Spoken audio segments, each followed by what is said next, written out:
Good morning, everyone. It is 11 minutes past 7 o'clock right now. Welcome back to CW Iowa Live. Lou and Jackie here. And boy, we love it when we get a visit from Ron the Car Guy. And boy, we are going to learn some things today that you thought you knew a lot about vehicles. Well, today you are going to learn something about your vehicle. Well, we want to play a little fact or fiction this morning. A lot of people are heading out for the holidays, doing tons of traveling. We want to make sure everyone's staying safe, as we always do. So what are we going to learn today? What's the fact? What's the fiction? Well, the fact or fiction is running your car low on gas can damage your fuel pump. Is that fact or fiction? Fact or fiction? Well, I practice it all the time. I don't know what, and so far everything's okay.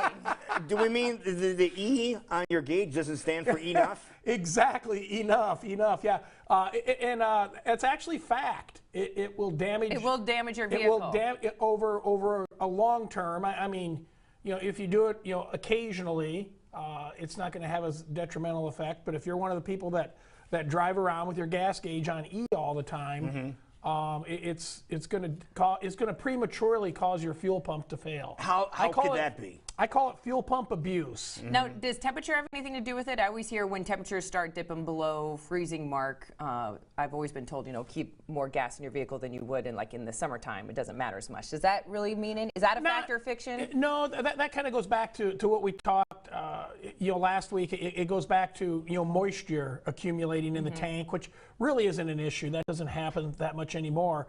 But today's cars, the fuel pumps are actually an electric motor. Okay. It's an electric fuel pump.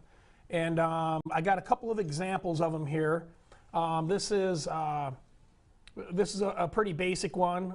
It's used in some older fuel-injected cars.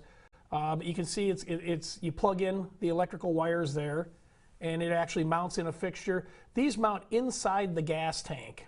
Okay, so the electrical connection is in the fuel. Yes. Really? Yeah. All right. But luckily it's 12 volts, so we don't have too much spark issues. And for someone who's very naive when it comes to cars, what is this doing? What this does is when we apply electricity, there's magic inside here that spins around in a circle, and it sucks fuel up into the bottom of it, and then it pushes it out this pipe and up to the engine. So it's literally pumping your gas to the rest of your car. Kind exactly. Of like is it like, would you consider like a heart? You know, it is the heart of the fuel system. Okay. Absolutely. And then here we've got a more modern, or they call this a modular unit.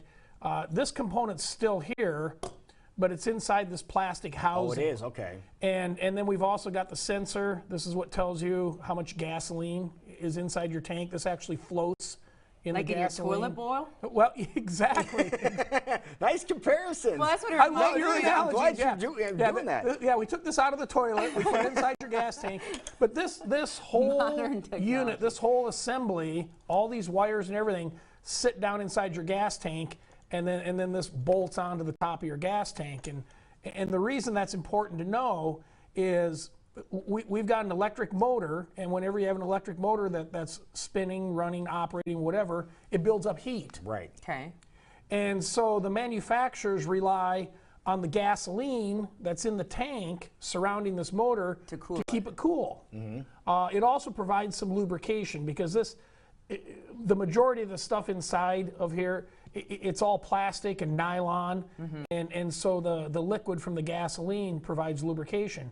So if you've got a car that's low on gasoline, then there's less fuel surrounding that electric motor, so there's less liquid to dissipate the heat. So the entire pump probably is not covered in fuel. Exactly, and it gets hotter. It runs warmer than it should for a long period of time. Okay. If the car is full of gasoline, then the entire motor is submersed in fuel, and there's a lot of liquid around it to take and get rid of that heat, to absorb the heat and dissipate it and keep it cool. It's like its own little radiator. Exactly.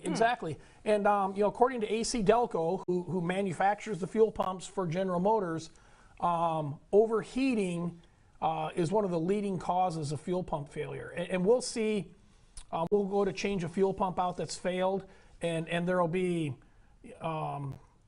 dark, almost like burn marks around where the electrical connectors were, because it was drawing so much amperage, and it actually, you know, on its way to failure. It was overheating, and it took more electricity until ultimately it just locked up. Now, and would quit that working. overheating ever cause a fire issue? I have never seen it. You haven't seen that? Yeah, Okay. yeah, and I've been doing this for 36 years, and I've yet to see that or even hear of it. So Okay. I'm not overly concerned about that, but it'll cause you to have a fuel pump failure sooner than you really should if you drive around with your gas gauge, on E. Got it. And how much would that cost to have to replace something like that? You get into these modular units, which is anything in the last 10 years or so, $1,000 or more. $1,000? Oh yeah. This is probably about a $600 part right here. Seriously? Yeah, it's got the sensor built into it for the. What they You call can't the just EVAC. replace this part of the unit? If you've got one of these, You can't. You can't. Okay. If What you've would got one of those go for an older under car? 100. That's what I thought. Yeah. Really? Yeah. Jeez. So I mean, for the parts, we got $100 Right. and $600. Is the same thing true for electric cars? If you're typically using your electric or your battery side of it, and you're not always looking at the fuel side, are you wanting to make sure that's constantly staying at a normal level? That's an awesome question.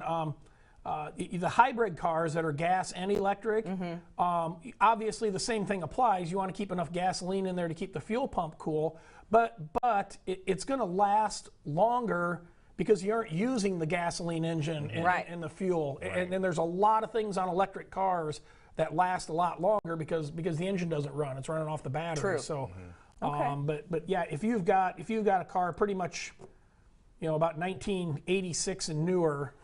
It's going to have a new contraption in it. Yeah, don't drive around on this. So what level should we be running our gas tank at? What I would recommend and tell people is when my car gets down to a quarter of a tank of fuel, I fill it up. Okay. I just pull in and fill it up, and I can't remember any time in the last 20 years that I've had to put a fuel pump in one of my vehicles. I mean, I'm not saying that's why, but It's a good idea. It's a nice preventative. Yeah, fuel pumps that fail, they're just tired. Yeah, and very expensive now if they do. They are very expensive now. Running them Absolutely. ragged. So you're going to need gas in your vehicle anyway. Might as well keep Well, it it's full. one of those, you're also preventing yourself from grabbing your car and that one morning and you're like, oh man. And Before it runs out of gas. Yeah, exactly. You look at all the we do the road service for AAA.